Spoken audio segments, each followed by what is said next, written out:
Hello and welcome to my studio. I'm Jessie and this is the Knit Up and Dye podcast, episode 78, Reflections. As always, I start out with my hellos and thank yous. Special thank you goes out to all of my subscribers, new and ongoing. I love you guys. What you see here is really all about you. If you have something that you would like to see demonstrated, if you have questions, please reach out to me and I would love to include that in my future episodes. I'm always looking forward to hearing from you about what you want to see. Hello and welcome go out to Nancy and Joanne. You guys are wonderful. Thank you for adding me to your lives. Special love and thanks go out to Wendy, Catherine, Cindy, Rosalie, Teresa, Sylvie, Chris, Leanne, Tiffany, Joy, Susan, Wheezy, Adriana, Lamore, Wayne, Sonia, Patricia, Lisa Lette, Cappy, Kath, Bente, Christy, Neetsy, Charlotte, Chris, Roseanne, Linda, Marie, Eve, Faye, Donna, David, Betty Ann, Scott and John, Nancy, Carolyn, Kate, Terry, Bex, Nancy, and Rachel. Oh, hello and warm thank you go out to all of my patrons. You honor me and you make this possible. I'm going to kick off with life. Cheers. I am on vacation this week and you probably already see kind of a more subdued, laid back demeanor. I needed this. I needed a break. I have been working at just breakneck speeds between working my real job, which encompasses about 50 hours of my week, and then slamming my business into my weekends and trying to accomplish all the things all the time. There comes a breaking point, and wow, I was close. It has been really refreshing. I'm really only 3 days into my break and I already feel much more relaxed, much more restful. And it's been an interesting time for me because I'm finding myself very reflective. And I'm enjoying that. I think it's important from time to time to look back. And there's a difference. And I want to make the distinction between looking back and reviewing one's history versus lingering back, constantly living in your past, constantly reanalyzing and never moving forward. I think looking back is a good thing if it helps you learn, if it helps you move forward, if it helps you progress in your life, in your development, in your designs, in everything. As long as you're continuing to move forward and you're not letting yourself judge or condemn or beat yourself up over a past, it's okay to look back from time to time. My looking back has been, it's been good. It's been good. I realized that I am actually 1 month shy of having podcasted for 2 years now. I started this podcast in September of 2016, so I'm coming up on my podiversary, and that's really exciting. I never imagined the first time I sat down at the camera and started to talk to you folks that I was going to be doing this for 2 years. I'm not sure what I imagined. I knew that I wanted to build a community. I knew that I wanted to share what I knew. I wanted to share my experiences. I wanted to share my techniques. And I really wanted to help others do what I had struggled so hard to do, either with my design or with my yarn dyeing, where I didn't really have resources, and I wanted to offer a resource. I feel like I've done that. I feel like I'm doing that. I feel accomplished in that, and I'm excited to do more of that. As a matter of fact, on my vacation time, I have some time set aside specifically to film some tutorials, and that's exciting too, because that means I have a pattern that's going to release very soon, and these tutorials relate to that. I've also taken some time to look back at what I'm accomplishing currently. One of those things is, of course, the farmhouse shawl. And this very first shawl, which you all saw in the back of the chair for so long, was actually knit in November of 2015, almost a whole year before I started the podcast. And I loved it. And I wore it, and my intent had always been to make this a design that other people were going to be able to get the pattern for and knit. And yet this camped for years, absolutely years. This sat around and I never moved forward on it. And because of this podcast and because of the encouragement from you, not only did I fix and edit and get this pattern ready to go, but I have a team of wonderful test knitters who have been so helpful in locating typos that didn't translate properly from test edit to the final copy. I have a team that has helped me develop the language to convey things better. And I have new friends that I gained along the way. And I am so proud of that interaction. I am so thrilled with that interaction. People who never dreamed that they were going to be test knitters, Betty Ann, were enabled and are doing this. And that's another big piece of this, is I wanted to enable people. I wanted to encourage people. I wanted to give people whatever that is that lifts up your inner strength and makes you go, yeah, I can, and I'm going to, and I will. I love this. I love this. And so the farmhouse shawl is actually getting closer every day to release. We have a couple of test knitters who have finished this. We have a couple of test knitters that are still working away on it and going through the written direction for me. I'm very excited, and you guys are going to be the first to hear about this when this goes live. Also, in addition to this, because I'm doing the design along, the design along is going along very, very lovely. It's going to close September 1st. That is coming up. We've got 3 weeks left. If you're working on something, you got time. 3 weeks. You can design something. You can finish something. Believe it. We've had 10 entries, and they are fabulous. I couldn't be more proud. They range from socks to cowls to wraps to even a sweater. Again, nothing I ever imagined. I never expected to be hosting something like this. It also encouraged me not just to do the farmhouse, but to push myself that much further to make a second version of this, Barn Dance, which is 3 colors.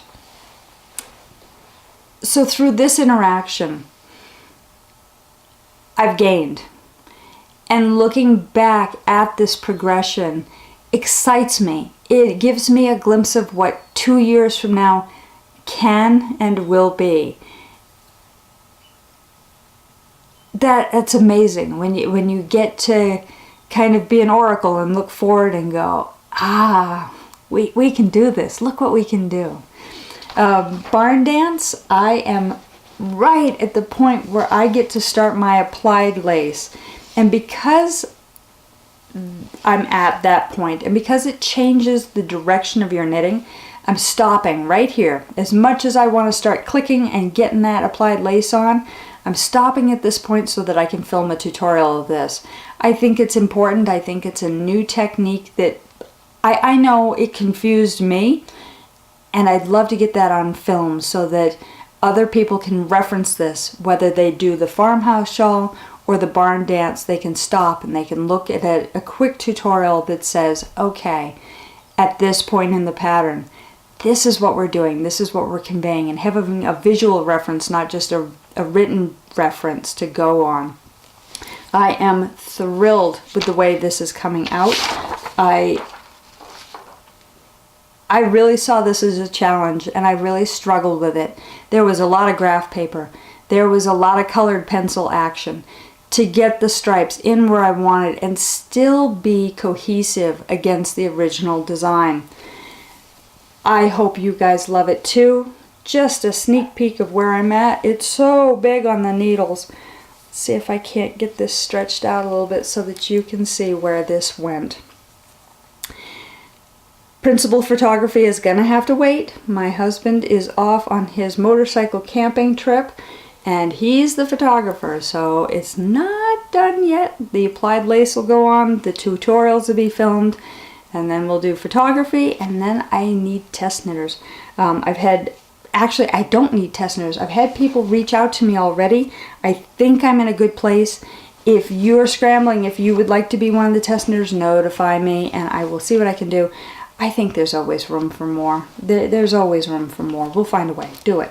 But email me. Even if it's just a rough idea in your head where you're like, I think I would like to test knit this, but I'm concerned about what skills are necessary, what kind of a timeline you're looking for, what you expect from me, contact me. Let's talk about it. It's really very simple. You're going to receive a pattern. You're going to knit it. Just read the instructions and do what you think is right or ask questions, and when it is done, you will be able to tell me, even along the way, I don't understand this, could you clarify this, oop, I think this is a typo. That's all test knitting really is. The knitting police do not sit over your shoulder and go, you're doing it wrong. It's about what is your experience and feeding back to me so that I can make the experience better. That's all. We have so many other activities going on, and those are really exciting to me as well. We are doing a Knit Together community mixer. This is like a pen pal program, and I've talked about it and talked about it. We had a huge lead up to this. It is open worldwide. I did have a typo on one of my promotion pages that said that it was US only. It is not. This is US only. See, there it goes. This is open worldwide. Anybody can participate in the community mixer. What is this? I'm going to dye 2 skeins of yarn that match, and I'm going to have a bunch of these pairs of different colorways. You register with me so that I know how many skeins to dye. You get the opportunity to purchase a skein at a discount. Whoever purchases the mate of the skein you choose, you two are going to swap information and you get to meet your new best knitting friend. It's just kind of a meet and greet that gives you something in common as a jumping off point. Not only do you end up with a skein of fingering weight yarn and a color you get to choose, but you get a new friend.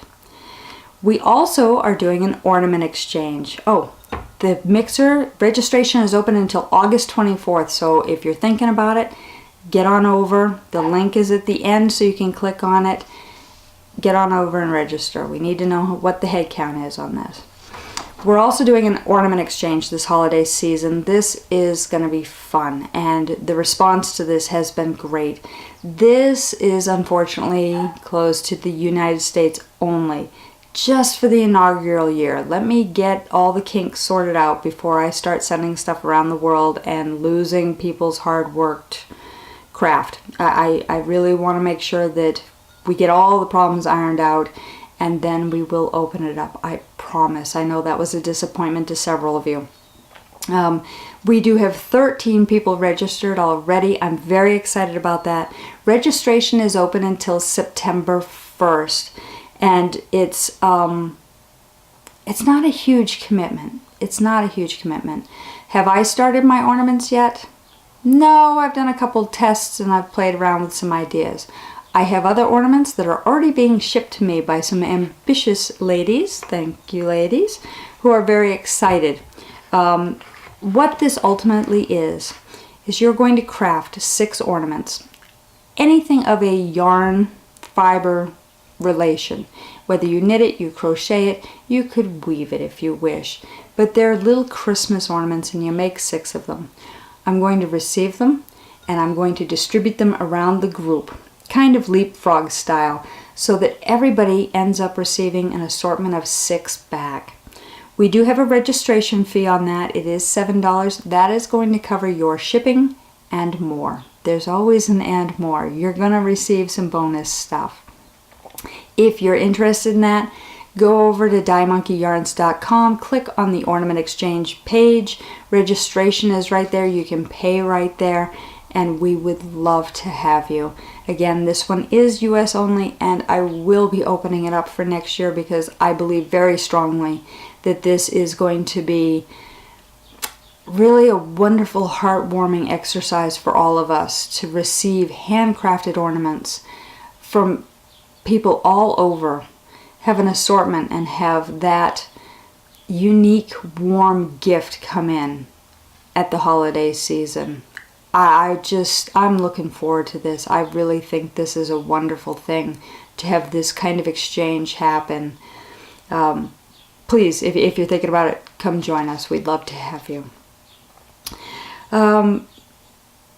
Knitting, what have I done? What have I done? My farmhouse shawl technically should be done already. I had the time. I probably could have gotten it done. I'm at the very end. However, in preparations for my husband's camping trip, he realized that he could not find his favorite hat. I had knit him a hat many years ago when we were back visiting in Maine, kind of on a frantic it was a knitting emergency. It was snowing. We came out unprepared. It was cold. We did not have these accessories, and I knit him a hat real quick, and we went out trick-or-treating that night. I knit this hat in 5 hours, and we went trick-or-treating, and he had a hat that night. And that hat really became a touchstone for him. It became something important to him. I had made it for him. It was before we got married. And he just loved the hat. Everybody has a favorite, right? In setting up for his camping trip, he could not find it. I remember him coming home from the last trip. I remember washing it after he came home from the last trip. I remember it being a little manky, you know, knitting eventually, it wears. It wears. And it was a little felted, and it was a little thin in some places. And I remember talking to him that, you know, I can make you another hat. And I clearly remember him being rather insistent that no, it was his hat. His hat is perfect. It was fine. We can't find it. No, I did not actively. I did not throw it out. I did not hide it from him with any kind of malicious intent to knit him a new hat. If he likes his manky old hat, if it makes him happy, that's what matters. He has got it in his head that he thinks we threw it out and that I had already agreed to knit a new hat. I wouldn't have done that. Having a reference point when I recreate something is really important. Being able to measure the gauge and compare the gauge and look at the stitches where it wasn't a pattern that was written down and referencing to make sure I'm replicating and I'm doing the right thing is really important to me. And having that reference in place really would have been quite useful. If you follow me on Instagram, you will have seen that, yes, as usual, the third time is the charm. I cast that baby on, I knit a section of it, I measured it, and realized that it was going to be like a beanie up over his ears. It was going to look like a bowl. And tore that all out and measured again and checked the gauge, and it's a short row hat. It's basically knit flat and then seamed from brim to crown. And I was forgetting a very crucial element to it. Without having the other one to reference and look at stitch count and look at gauge, I was forgetting that you can't just measure here to here and cast on against your gauge, because with short row shaping, the rows curve at the top and therefore have a shorter measurement than is actually cast on. These things are important. Got 25% through the hat on the second attempt before I looked at it and looked at him and held it up to him and went, this is still gonna be up over your ears. This is useless. And tore it out a second time. Third time's the charm. Got all the way through it in time for him to pack and take with him on the trip. I'll insert a picture here for you. I love it. It's beautiful.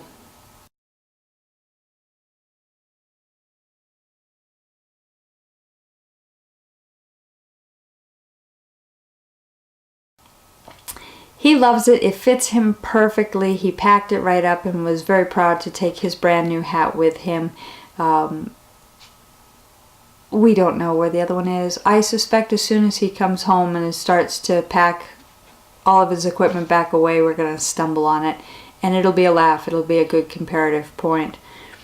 But it's been kind of interesting in this reflective period for me to look at the importance of the knitted item, the importance of reference points, the importance of embracing my mistakes and learning from them, the importance of looking back and really embracing the accomplishments, the lessons learned, the successes, all of it. And I have had a couple of discussions recently about gauge, partially because of this hat that I knit. And it's an improvised design. I don't know that I will ever release it. I've talked about releasing it, but it's a short row. And there's so many different arguments about which short row shaping to use. And until I get a really strong grasp on how to express the gauge, especially with the short row curvature, I'm not prepared to write that pattern yet. That is slightly outside of my skill set. And I do not want to publish something that is a disappointment. Gauge matters. And I've had a number of discussions, like I said, about gauge recently, and they've been humorous, and they have reminded me of my tendency not to do gauge swatches or start the project and make the project be part of the gauge swatch, which it was in this particular case with the hat. And I pulled out an old project. This is a project that I first knit in like 2006, and it is a fantastic example of gauge gone wrong. And I keep it because A, I love it, and B, because it is a fantastic example of gauge gone wrong. And I'm going to share it with you. When I first started to knit again, I opted to kind of scour the internet. Yeah, I don't know if 2006 was pre-Ravelry or not. I suspect maybe not, but I was not on Ravelry. And I scoured the internet looking for free patterns. I was being very frugal. I had Joanne Fabrics, I had Michaels, and I had Hobby Lobby as options for yarn. I wasn't aware of local yarn stores. Yokel yarn stores. That's, yeah. I really wasn't aware that there were indie dyers. I was very new to it again. I had been to small yarn stores decades earlier, so I knew that they existed, but I didn't know of any in my area. And so I soldiered in. I've got the tools, I've got the skills, I can look things up, I'll buy a book, I think they have this stuff online. And I got online and I found this hat that I thought was quirky and fun and kind of clever. And I downloaded the pattern and I went, yep, okay, size 8 needles, yep, worsted weight yarn, no problem. And I started the ribbing as prescribed, and the ribbing as prescribed crunched up, unwashed, in an acrylic instead of the prescribed wool. Looked like gauge. Looked like gauge. Good enough. We don't wash these things. We just keep going through the pattern. And so I continued through said pattern. And I tried it on a couple times and it seemed a little loose, but early on in your ribbing is always still snugged in. It's not until you wash it that it relaxes, or in the case of acrylic that you wear it and other weight starts to pull on things and it relaxes and it goes to what it truly is. And so I finished this project. I did this. And what I ended up with was very much not what I had hoped for. This is my hat. This is the brim of that hat. It's almost as wide as my shoulders. It is of a comic design. It's actually in the shape of a glove. And by now you're likely laughing, because a hat that is almost my shoulder span wide in the shape of a glove definitely has a gauge amusement factor attached to it. And certainly it would be very warm if I opted to wear it, if I had a lot more hair and opted to wear it. But really, as it is, it's more than a fashion statement. It's much more of a teacher gauge guidance kind of a statement. It is its own epic piece of knit art. And worn slouchily, I could probably get away with this, but really it is, I think, better meant for blizzards, as it really truly has kind of a full coverage aspect associated to it. This is why gauge matters. I keep this. I will always keep this. I present this in gauge classes. I laugh at this. I enjoy this. I embrace this, because I learned so much from this one project. From time to time, I consider stuffing it and seaming it and turning it into really quite an epic sofa pillow that would be. And then I think, no, because once this is stuffed and seamed, I can't pull it on over my head and show you the impact gauge makes. I think reflecting, I think embracing our mistakes and learning these lessons is fun. I think we should do this, but not so much to the point where I go, I failed, I didn't do it, I don't like doing it, I'm not going to try again. I'm seriously considering trying to find this pattern again and knitting it again at gauge, so that we really have a fantastic comparative point where I can hold up the hat at gauge at a size that fits me in front of this green glove monster to show you how significantly off my gauge actually was. Yeah, that sounds like fun to me. I think maybe I must have fallen and hit my head at some point. My definition of fun is rather odd. What else have I got for you? Well, let's see. I knit the hat, and that kind of put everything else on the side burner. I did get a big chunk of barn dance done. I'm right at a point where it's exquisite for me to stop so that I can do a nice demo, a nice technique clinic video for you, so that you can see what's going on with that, so that you can learn a couple extra little tips and tricks as we move to the next section of that shawl. I talked to you about the design along. Please, you've got 3 weeks. September 1st is the deadline. Pop in. I have got prizes. Oh my goodness. This isn't even all of it. I have an entire bin of goodies. Some of this is going to become giveaways through Instagram. Some of this is prizes for the design along. You have blessed me. You have honored me. I am so grateful. Thank you. And everyone who receives something is going to be just as grateful too. There's yarn, there's bags, there's stitch markers, there's needle minders, there's a book in here, there's some postcards in here, there's progress keepers. It just goes on. And I can't thank you enough. I speechless with gratitude. That's what it is. So what else?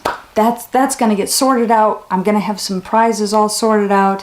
I know I want to do a random drawing for the design along. I know that I want to do kind of a voting queue for favorite, so everybody has a chance to weigh in. I know I want to do at least one more. I have no idea what my criteria is going to be. We're going to get there. I'm seat of my pants. Next time we do this, it'll be more organized, I hope. I'm making plans. Taking this time off and preparing for my trunk show up in La Crosse. I'm very excited for that. I can't wait to go up. I'm preparing a class for that. I'm dyeing yarns for the trunk show. I'm preparing swag bags for the brunch. And I'm looking at what I want to do in the year to come. This week is just a great opportunity for me to review and summarize and look at the successes and make plans. And a big chunk of that is going to be Patreon. I'm at a point, I'm not at goal yet. We're getting there. We're getting there. I need a little bit more growth here before we can get to the point where I can really film full-length classes. But I want to do more to give back more. And one of the things that I've gotten a lot of feedback recently is I show you guys the exclusive colorway. And y'all sit on the edge of your seat going, please call my name. Please, I want to win that colorway. And there's been some disappointment. Some people have been shriekingly unhappy that their name wasn't drawn. And I want to make sure that my patrons get the opportunity to get the exclusive colorways that are designed for them specifically and make those available to them. So part of going forward is I'm going to set up an exclusive shop for my patrons so that they have additional access to the exclusive colorways. This is going to be available to anybody at the dollar level and higher contribution. $1 a month will get you access not only to the drawings, not only to coupon codes, not only to the prize levels that go through, but you're also going to have access to the exclusive shop. I'm working on that. I'm going to get that pulled together, and then I'm going to dye up a whole bunch more of the exclusive colorways for that shop. I'm also going to start doing a lot more exclusive videos for the patrons. I'm not yet sure what that content is going to be. I think it's going to be pretty heavily technique based so that you can see how I develop my colorways, how I do my design process. I've had a number of people reach out to me recently and ask me, what is your design process? Boy, that question strikes fear into any designer, or at least any designer I've talked to. How do you decide what color to paint a room? How do you decide anything? There's this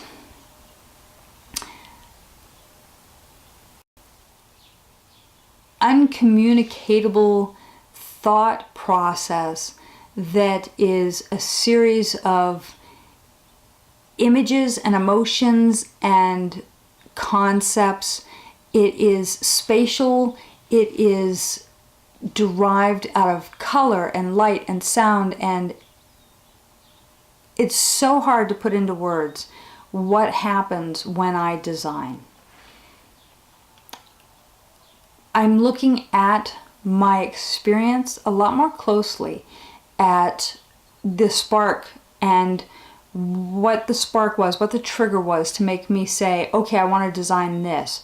And then look at the process as it develops. And I think that's really more of the question when people say, what is your design process? Is, okay, you've had your inspiration, but how do you get from inspiration to end product? And I really want to explore that more. I want to try to capture on video, on paper, in communication forms here, where my brain goes, so that you can kind of experience that and have some more faith in your own design process.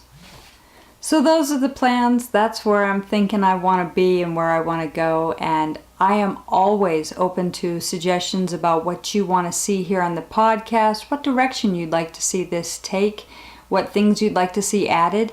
I haven't done any live episodes in a little bit of time here. I am looking forward to getting back into a regular schedule of incorporating the live episodes. I think those are fun. I wish that there was a way that I could sit down with you every week and stitch over a cup of coffee and experience the beauty of our craft and the camaraderie of the community. And for now, until we can teleport, this is what we've got. I'm working on the teleporting. I love you guys. I'll see you next week. Have fun. Bye.